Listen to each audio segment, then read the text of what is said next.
Hey you guys, this is Mr. V over here doing a book review today for The Color Purple by Alice Walker. Before I get into my book review, I want you to know that I try to do a spoiler-free book review. So if you see me looking down occasionally, I just have some notes. So I try not to give any spoilers away. So let's get into the book review right now for The Color Purple. So the basic premise for this book is it follows the lives of a few African American women growing up in the early 20th century in rural Georgia. And that's about as much as I can say without giving any spoilers away, as many of the reviews give spoilers away. So, you basically just follow their lives. Now, before considering this book, I would recommend that you guys be over the age of 18 because this deals with a lot of different types of abuse, which I'll get into in my review, but it also deals with rape, which is a very serious subject and it can be a pretty raw book at times. So, I suggest that you guys be over the age of 18 if you guys are considering this book. But let's get into the full review right now. So, I thought this was a great book as the book opens up just with a great start in that you feel the emotion immediately. Right from the first few words, you just feel the emotion of the book. And it is just a very, very powerful story. That the book is just a very powerful story because it's basically, you get to follow the life of one main Cecily, and you follow her life, and it just shows about how abused some of these women are and the struggles that they go through, and it just shows different stories in their everyday life. And again, it's about the abuse that they take and how they get through it, and basically how they even cope with life, and how do they find pleasure in life when they are getting abused in so many different ways. And there's so many different storylines in there that show how she gets abused. And that's why overall it's just a very powerful story. And one thing that was really good was that this is not just like a racial book. This had, yes, it is about black women in the South, but actually I'd say race didn't really play that big a role because a lot of it, the abuse was black on black. Like they're from their boyfriends or their husbands or their friends, all of that. And there was many events, but it shows so many different styles of abuse, and that it shows the sexual abuse, it shows verbal abuse, physical abuse, mental abuse, and when you're reading the book, you can feel the abuse. It's pretty crazy, and you feel the abuse, and you feel for the character so much just because the story is super smooth flowing. It just goes from one chapter to the next, and it's something just draws you in, and you literally feel what the characters are feeling. And it was very impactful, and you just wanted to keep reading, and I felt that the book rarely dragged, which was great. There was one storyline I thought they dragged out a little too long. There's one storyline, but other than that, I thought that it rarely dragged, and you just wanted to keep reading. And again, you could just feel the abuse, and and it made you feel compassion for the characters a lot. Now, some of the things I did not like about the book, this one was kind of a mixed bag. On one thing I didn't like was the character development was tough at times, as she had a very different style of writing. The writing style, I'll go more in depth in a bit, but it's basically the main character is writing letters to God, and every chapter starts out, "Dear God," and then it's a letter written to God. So it's a different writing style.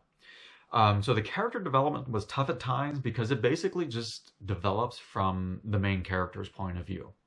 So that's what made it a little tough, and it did take time, and that overall I did enjoy the development, but I had to get used to the way she developed the characters because, again, it was the writing style was very different, which you hear me discuss in a bit, but you had to get used to how she developed the characters. But overall, I thought that it was decent. But one thing I didn't like was that she never described what the characters look like, or she rarely described what the characters look like.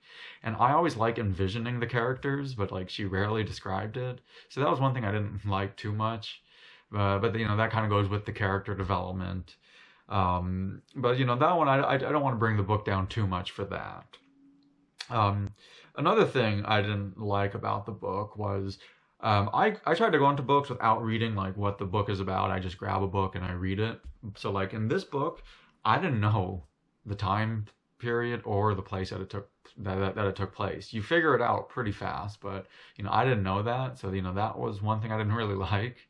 But also the biggest thing I would say I didn't like about the book was I felt that some areas it was too big a skip. Like she skipped certain events too much. Like an event would happen and then all of a sudden there would be a humongous skip to the next event, and then like in between that time something big would have happened, and they describe it in the letters or they do things like that. But there was certain storylines I felt there was just like too big a gap. And that was one thing, again, it takes you get used to it to an extent, but that was still one thing I did not enjoy about the book. Now, as for the writing style, I had already commented on the writing style earlier, is that it's a different writing style, in that she's doing letters to God, so they're very short chapters. Many of the chapters are very short. There's a few longer ones, but many of them are short. It gives her perspective on like what's going on. But overall, I would still say that this was a very well written book, because while it is a raw book, it is well written, because something just draws you in, and I think it's the writing. Like she still talks about the conversations she has with people or the fights she sees between people. And I think it's just because of how well it is written, it just draws you in. The writing does draw you in.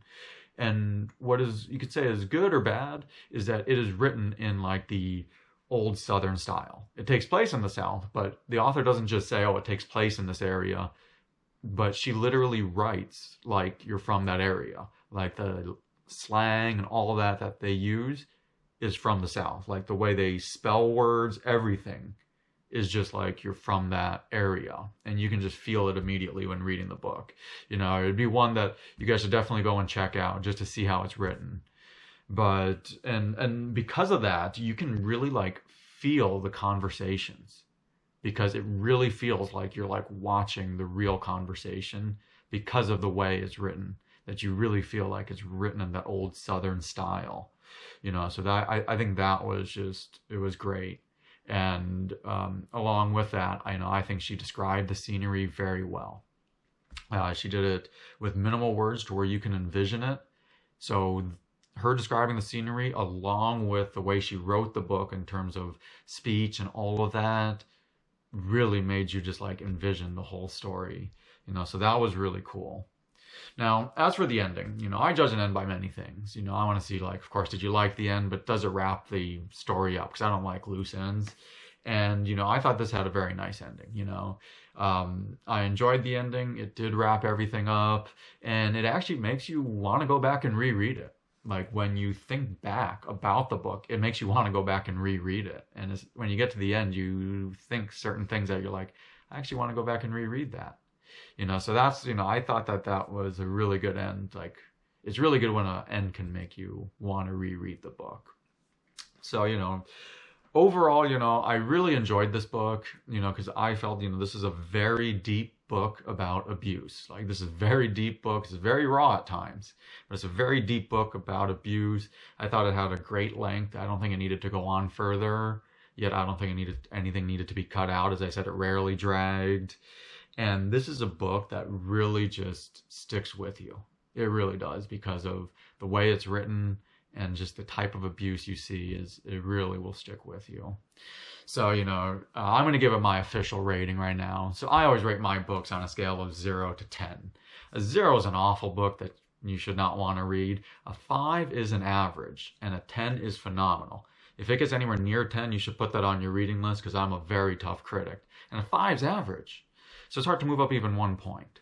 So for The Color Purple by Alice Walker, this one was a super difficult book for me to rate. But I decided that I was going to rate this book a 7.5, with a 5 being average. And 7.5 in my rating system is very high. I almost rated it an 8, but there was just a few things I didn't like about the book. The biggest being that sometimes there was too big a gap on things, and sometimes the character development was a little difficult. But overall, I still would highly recommend this book, and that's why I rated it a 7.5. So I definitely recommend you guys go out, you read this book, because I guarantee you guys will enjoy it. Just be prepared for what you're getting into. If you guys have any comments, disagreements, questions, anything like that, please post it in the comment section below. I hope you guys click the subscribe button because I always upload multiple different book reviews. But thank you for watching my book review today. This is Mr. V. Go enjoy reading.